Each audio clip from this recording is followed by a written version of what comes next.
Hey War Gamers, Purple Druid here, and today I've got a little bit of a review, or maybe more of an introduction to a module, brand new, written by Robert Kuntz. This was an ArnieCon special edition module. Robert Kuntz ran the module at the con, and it's been made available in print through our friends at the Fellowship of the Thing. Now, this is a very interesting module. It includes pre-generated characters, just like the old days. It can be run as a one-shot. I think it would be interesting to do so. However, I think it would be more interesting to put it into your campaign. And I don't want to, I'm not going to go through the module itself, primarily because I don't want to give anything away. But there's a very interesting thing here. The introduction to the module shows the transition from faction play to session play. And it gives you the convergence of various objectives that are held by your faction leaders, your domain rulers, and some individual PCs, NPCs, or patrons that would exist in your campaign. So the PCs that are going to be participating in this adventure are introduced to the factions, which may or may not be aware of, and then sent on a quest, as it were. There is at least one NPC in this module that I'm going to be introducing into my own campaign almost immediately, because they're really cool and I like the way they're fleshed out. The other thing to keep in mind is that combat is not the primary focus of the activities in this module. This is very much a module for politics and cooperation and using those reaction rules.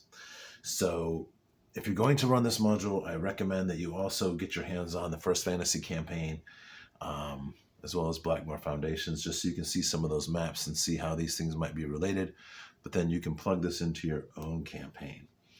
And because this is part of the introduction, or the box text, as you were, I'm just going to read this to you.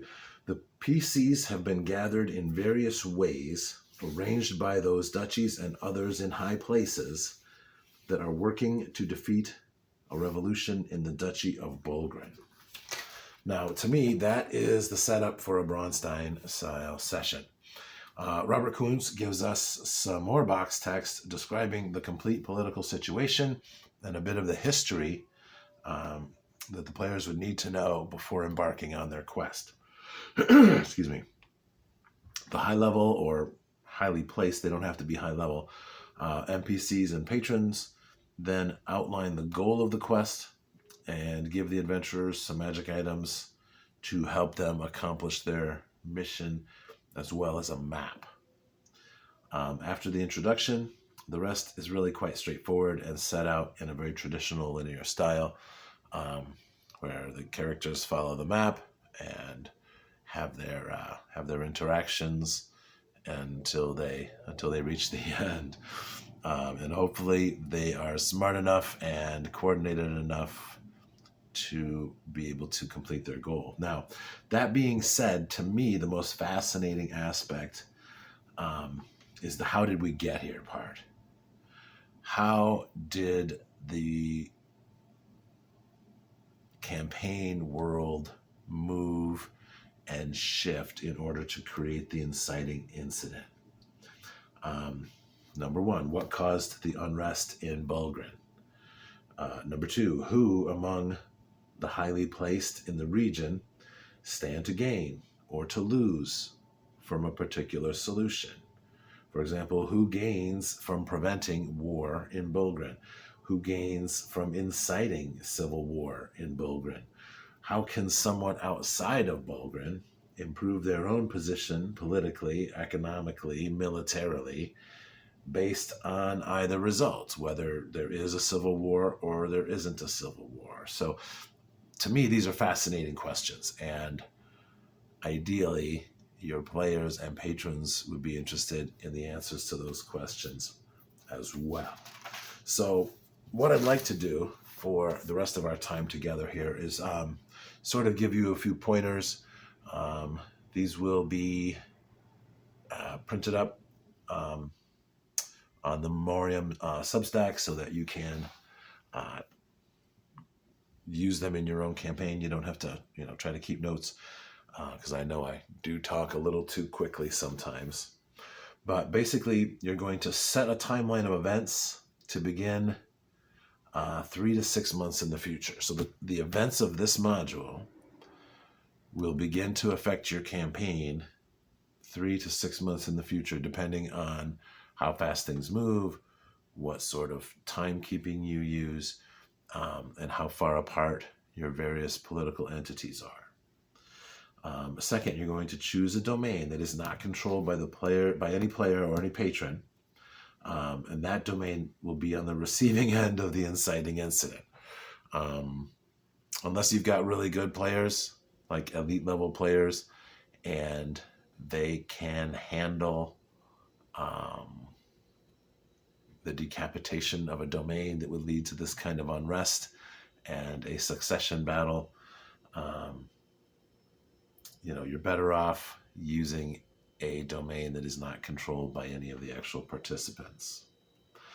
As time moves along, you will inform your domain leaders and faction leaders and the appropriate player characters of the deteriorating situation in Bulgrin, or the domain that you choose.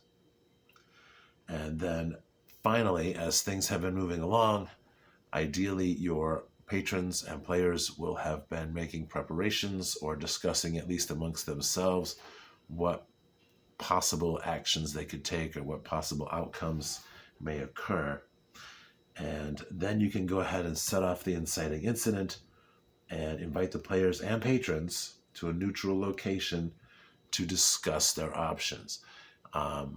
Ideally, this would be a role for a patron to take, as that would take a big load off of you as the referee and allow you to actually be more of a referee rather than trying to control where the storyline goes. Let the storyline play out as it will. They may or may not choose to send anybody on this quest. We don't know. But I think it would be fascinating to run that Braunstein and find out. So the next step, once they've gotten together, let them discuss their options amongst themselves. If you're doing this in person, let them have private chats in other rooms, or if you have Discord, set up some private channels where they can chat and talk about these things. But basically, let the players and the patrons take it from there. And this would be your session Braunstein. Once that's done, ideally, the players and the patrons and the participants will come up with some sort of course of action, whether to attempt to prevent the war, whether to incite a war. Either way, they may want to get their hands on the object of the quest anyway. Whether or not someone chooses to use it to prevent a civil war, again, leave that up to the players and see what happens. I think that would be really exciting. So there you go. That is how I would plan to run this adventure. I'm not sure if any of my players have picked this up. Some of them are Dungeon Masters in their own right. So maybe if they do, I won't run it and I'll let them run it, because I would love to participate in a Yonderstein, as it were. But maybe I'll run one in January. We'll see what's going on. There are a lot of things going on in my own campaign. I don't know if I'd want to add something precisely like this, but I think that the quest itself is interesting and easily can be inserted into any campaign. So for more on how and why this is the best way to implement an adventure like this, see my free zine, The War Game Paradigm. You can check it out on Itch.io. I'll put a link down in the description.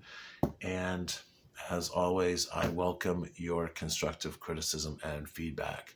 Thanks for watching. keep on gaming.